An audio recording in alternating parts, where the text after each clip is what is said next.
قربانی کا جانور یا ویسے عمومی جانور کھانے کے لیے، گوشت کے لیے کوئی مسلمان ذبح کرتا ہے تو ذبح کرنے سے پہلے، ذبح کرتے وقت بسم اللہ اللہ اکبر پڑھنا ضروری ہے۔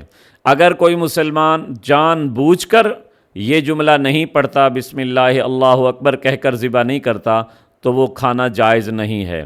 لیکن اگر کوئی بندہ، کوئی مسلمان اس کو ذبح کرتا ہے لیکن وہ بسم اللہ اللہ اکبر کہنا بھول جاتا ہے، تو بھول کی وجہ سے وہ ذبح تو حلال ہو جائے گا لیکن اس کے لیے یہ مناسب نہیں۔